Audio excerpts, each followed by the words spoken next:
এই রিক্সা নেত্রকোনা যাবা? হ্যাঁ স্যার যাব। স্যার আপনি আপনার টাকা বুঝে পেয়েছিলেন? কিসের টাকা?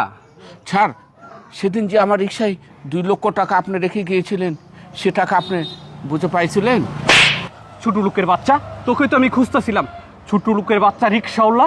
এই আমার টাকা কই? 2 লক্ষ টাকা কই? দে টাকা দে। স্যার আমার পুরো কথাটা না শুনেই আপনি বাপ বয়সী মানুষের গায়ে আপনি হাত উঠালেন। স্যার স্যার সেদিন যে টাকার ব্যাগটা আমার রিক্সা রেখে গিয়েছিলেন, স্যার ওই ব্যাগের মধ্যে আপনার একটা কার্ড পেয়েছিলাম, আর সেই কার্ড নিয়ে আপনার অফিসে যাই, যে দেখি সুন্দর করে একটা মহিলা বসেছিল। স্যার আসসালামু আলাইকুম ম্যাডাম। ওয়ালাইকুম আসসালাম। ম্যাডাম আমি আসতে পারি? হ্যাঁ আসেন, ভিতরে আসেন। ম্যাডাম। আরে আপনি কে? আর আপনি ভিতরে আসলেন কিভাবে? ম্যাডাম এটা কি এই অফিস ম্যাডাম? হ্যাঁ এটা তো এই অফিসেরই কার্ড। কেন, কি হয়েছে? স্যারকে চেনেন ম্যাডাম আপনি? হ্যাঁ স্যারই তো এই কোম্পানির মালিক। ও হ্যাঁ ম্যাডাম, একটা ভুল হয়ে গেছে। কি ভুল হয়ে গেছে? ওই স্যার আমার রিক্সায় এই ব্যাগ আর ওই কার্ড রাখছে, আমি ব্যাগের মধ্যে দেখতেছি 2 লক্ষ টাকা আছে, তো স্যারকে তো আমি পাচ্ছিলাম না, তাই আমি ফেরত দেওয়ার জন্য এই অফিসে আসছি। দেন দেন টাকাটা দেন, আমি স্যারকে আমি দিয়ে দিব। দেন টাকাটা। না ম্যাডাম, আমি স্যার ছাড়া দিব না, আপনাকে আমি চিনি না, আমরা লেখাপড়া জানি না, গরিব মানুষ। আরে স্যার তো অফিসে নাই গিয়া, স্যার আসলে আমি টাকাটা দিয়ে দিব। আর আমি এই কোম্পানিরই ম্যানেজার। দেন টাকাটা আমার কাছে দেন। ম্যাডাম আপনি সত্য বলতেছেন তো? স্যারকে টাকাটা দিয়ে দিবেন? অবশ্যই আমি সত্য বলতেছি, স্যার আসলে আমি টাকাটা দিয়ে দিব। দেন টাকাটা দেন। ঠিক আছে ম্যাডাম, টাকাটা দিয়ে দেবেন। আমরা গরিব মানুষ তো, এই টাকাটা নিয়ে যা আমার আর ঘুমে ধরতেছে না, যে স্যারকে আমি বুঝাই কিভাবে দেবো। ঠিক আছে দেন। আচ্ছা ঠিক আছে আপনি যান। আচ্ছা ম্যাডাম, আসসালামু আলাইকুম। ওয়ালাইকুম আসসালাম।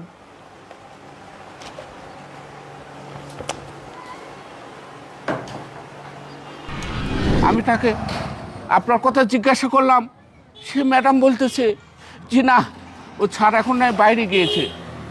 কি সমস্যা? আমি বললাম যে স্যার আমার রিক্সায় ব্যাগ আর এই 2 লক্ষ টাকা রেখে গিয়েছে। জানেন স্যার, ও ম্যাডাম বলছে যে ঠিক আছে স্যার আসতে দেরি হবে, টাকা আমাকে বুঝিয়ে দাও, আমি স্যারকে দিয়ে দিব।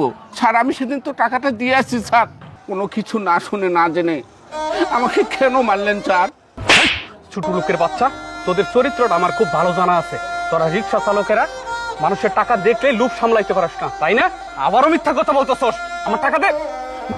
স্যার আমাকে শুধু শুধু মারবেন না স্যার, আমি সত্য কথাটাই বলতেছি। আপনার অফিসে যে সুন্দরী মেয়েটা ছিল, তাকে আমি সব বুঝিয়ে দিয়ে আসছি। স্যার আমাকে কেন মারতেছেন স্যার বারবার? আচ্ছা ঠিক আছে, তুই যেহেতু এত করে বলতাছিস আর কান্নাকাটি করতেছিস, তোর কথা আমি বিশ্বাস করলাম।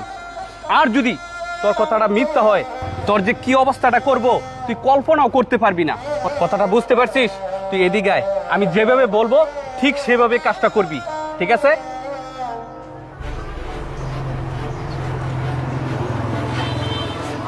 ঠিক আছে? হ্যাঁ স্যার ঠিক আছে স্যার। আচ্ছা ঠিক আছে, আমি এখন অন্য রিক্সা দিয়ে চলে যাচ্ছি, তুই সময় মতো জায়গা মতো চলে আসবি। ঠিক আছে স্যার, আপনি যান, আমিও আসতেছি স্যার।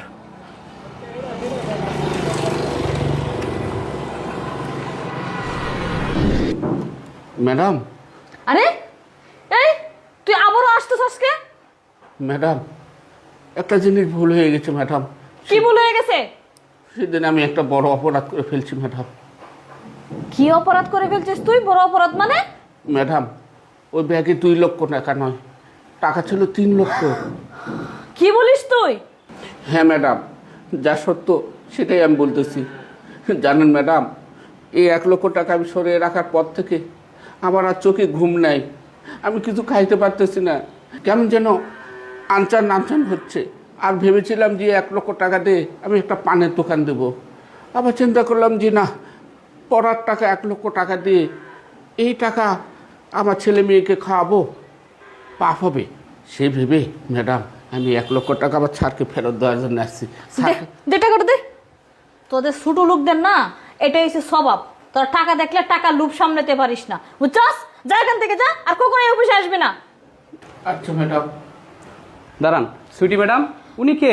আর ওনার সাথে আপনি খারাপ ব্যবহার করতেছেন কেন? কি হয়েছে? স্যার আপনি আপনি কখন আসলেন স্যার? এই তো এইমাত্র আসলাম। স্যার সিকিউরিটি গার্ড তো নিচে কাজ করে না, আর যাকে তাকে ইচ্ছা অফিসের ভিতরে ঢুকিয়ে দে। স্যার দেখেন না, এই লোকটা ভিতরে এসে বলতেছে ওনার ছেলেকে একটা চাকরি দেওয়ার জন্য। চাকরি কি হাতের মোয়া স্যার, বললেই দেওয়া যায়? হে আল্লাহ, ম্যাডাম এত বড় মিথ্যা কথা বলতে পারলেন? জানেন ম্যাডাম, আমরা গরিব মানুষ হইতে পারি, আমরা রিক্সাওয়ালা হইতে পারি, আমরা কোনো সময় মিথ্যা কথা বলি না। ম্যাডাম সেদিন যে 2 লক্ষ টাকা আপনাকে দিয়ে গিয়েছিলাম, সে টাকা তো স্যারকে বুঝিয়ে দেওনি। আজকে আবার 1 লক্ষ টাকা আপনাকে দিচ্ছি, সেটাও আপনার ব্যাগে রাখছে। এই চুপ কর ছোট লোকের বাচ্চা। স্যার এই ছোট লোকের কথা আপনি বিশ্বাস করবেন না। সুইটি ম্যাডাম, আপনি থামেন। উনি কি ছেলের চাকরির জন্য আসছে না কি কারণে আসছে সেটা কিন্তু আমি খুব ভালো করেই জানি। শুনেন, আপনি এখানে এতক্ষণ কি করছেন সেটা কিন্তু আমার এই মোবাইলের ভিতরে রেকর্ড আছে। আর গত 2 দিন আগে আপনাকে 2 লক্ষ টাকা দিয়ে গেছে, সেই টাকা তো আপনি আমাকে দেনই নাই। আজকেও 1 লক্ষ টাকা দিছে, সেই টাকাটাও আপনি কিন্তু আপনার ব্যাগে রেখে দিছেন। সুইটি ম্যাডাম, আপনি যে এত বড় মিথ্যাবাদী, প্রতারক আর এত লোভী মানুষ সেটা কিন্তু আমি কোনোদিন কল্পনাও করতে পারি নাই। আমার কোম্পানিতে আপনাকে বিশ্বাস করে আমি এত বড় একটা দায়িত্ব দিয়েছি, আর আপনি কিনা আমার কোম্পানির এত টাকা মেরে দিচ্ছেন। কি ব্যাপার? আপনাকে কি বেতন আমি কম দেই? শোনেন, সেদিন আঙ্কেলের রিক্সাতে 3 লক্ষ টাকা ফালাই রেখে আসি নাই, রেখে আসছিলাম 2 লক্ষ টাকা। আজকে যে 1 লক্ষ টাকা আঙ্কেল নিয়ে আসছে, সেই টাকাটা আপনাকে পরীক্ষা করার জন্য আমাদের 2 জনের একটা নাটক ছিল। আর এই নাটকটা কেন করেছি জানেন? আপনি যে সেদিন আমার 2 লক্ষ টাকা মেরে দিয়েছেন সেই প্রমাণটা বের করার জন্যে।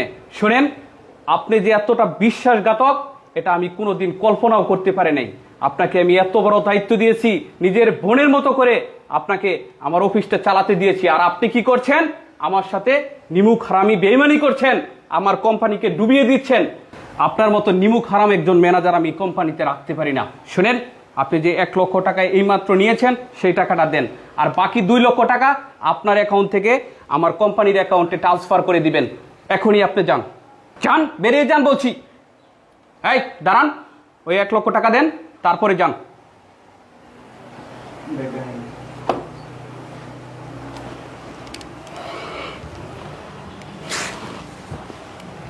আঙ্কেল, আপনার সাথে রাস্তায় আমি যে ব্যবহারটা করেছি এটা আমার একদমই করা উচিত হয়নি। আমি তো আপনার ছেলের বয়সী, আপনাকে আমি চর মেরেছি, কত দুর্ব্যবহার করেছি। আঙ্কেল, আপনার মতো একজন সৎ মানুষ আছে বিদায় এখনো দুনিয়াটা টিকে আছে বাবা। আমি আপনার হাতে ধরি, আমি আপনার পায়ে ধরি বাবা। আপনার সাথে আমি যে ব্যবহারটা করেছি আমি তো ভুল করে ফেলেছি বাবা, আপনি আমাকে ক্ষমা করে দেন বাবা। ঠিক আছে বাবা, আমি খুশি মনে তোমাকে ক্ষমা করে দিলাম। আর শোনো বাবা, শিক্ষিত মেয়েরা যে এরকম চোর হয় এটা আমার জানা ছিল না। আমরা রিক্সাওয়ালা অশিক্ষিত, আমরা অনেক ভালো আছি বাবা। আমি তোমার বাবার মতো তোমাকে একটা আদেশ করে যাচ্ছি, তোমার অফিসে যেগুলো কর্মচারী আছে তাদের দিকে ঠিক মতো নজর রাখো, আল্লাহ তোমাকে আরও বড় করবে। আঙ্কেল, আমি আপনাকে একটা অনুরোধ করব, নিজের বাবা ভেবে। শুনেন, আপনি এই 1 লক্ষ টাকা রাখেন। আপনি বয়স হয়ে গেছে আপনার, আপনি আর রিক্সা চালাবেন না। এই 1 লক্ষ টাকা দিয়ে আপনি ছোট্ট একটা ব্যবসা শুরু করবেন, আর ওই ব্যবসা থেকে আপনার ফ্যামিলিটা চলবে। বাবা, আমার এই টাকাটা যদি আপনি নেন তাহলে আমার নিজেকে অনেকটা পাপ হালকা মনে হবে বাবা।